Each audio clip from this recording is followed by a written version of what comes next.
Comité Delegado del Gobierno para la Violencia de Género. Gracias. 10 minutos.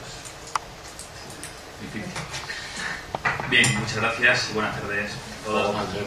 Sí, a todos.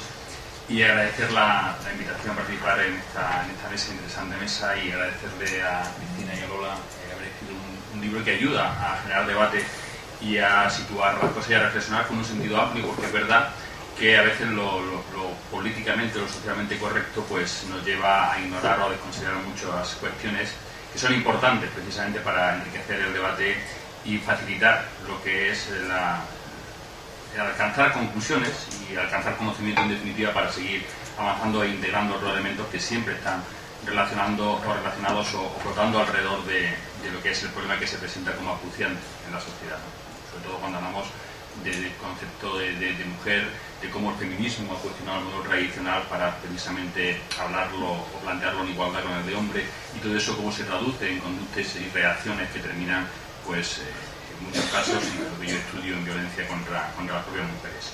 Y en todo ese proceso el mito tiene un papel fundamental.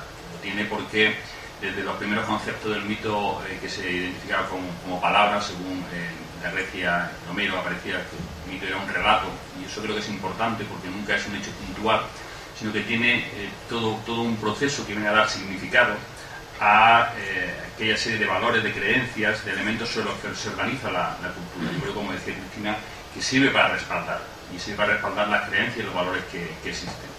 En ese sentido, aparece incluso como contraposición en la Grecia presocrática, como contraposición al logos.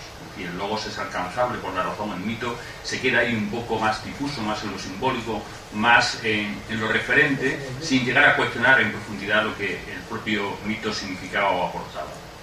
Entonces, esa presencia o omnipresencia, o ese valor que tiene el mito como referente, como guía sobre la cual se articulan los elementos, los valores, ya de por sí nos está diciendo que es un factor a considerar para dar sentido y estructurar las relaciones en la sociedad, pero al mismo tiempo es un obstáculo para romper con esas referencias y con esos valores que han estado presentes. Por eso me gusta la definición que hacía Claude Lévi-Strauss de mito, porque él decía que es un modelo para resolver una contradicción. Entonces hay un conflicto, hay un problema dentro de la sociedad, y el mito ayuda a resolver ese conflicto y darle un sentido determinado. Por otra parte, se dice del mito, por ir en línea directa un poco a una valoración antes de empezar el debate, que nace de una verdad.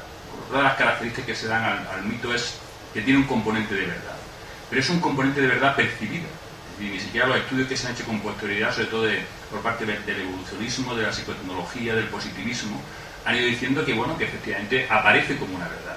No significa que sea verdad, pero sí es percibido como verdad, incluso a veces con una proximidad que se presenta como realidad. Entonces, esa situación es una verdad percibida, y es una verdad percibida que de alguna manera está construida sobre la referencia de la cultura, porque es la cultura la que genera el mito para resolver esas contradicciones, esos conflictos, y permitir reorganizar las situaciones que se han visto alteradas sobre esa referencia del mito. Por eso siempre se habla también de la reactualización del mito, ¿no? Es decir, el mito no permanece estable a lo largo del tiempo, sino que se va reactualizando.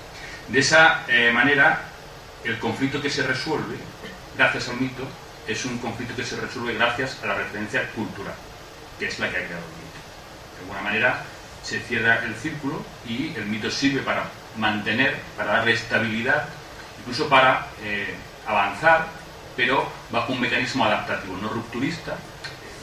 Puede ser un concepto revolucionario en cuanto a devolver sobre referencias previas y, por lo tanto, ir integrando, ir ampliando, pero siempre con una especie de movimiento circular, ese cambiar para seguir igual, que hacía referencia a Lampedusa, pero eso se genera en gran parte no sobre el conocimiento, sino sobre el mito, sobre esa referencia que está presente.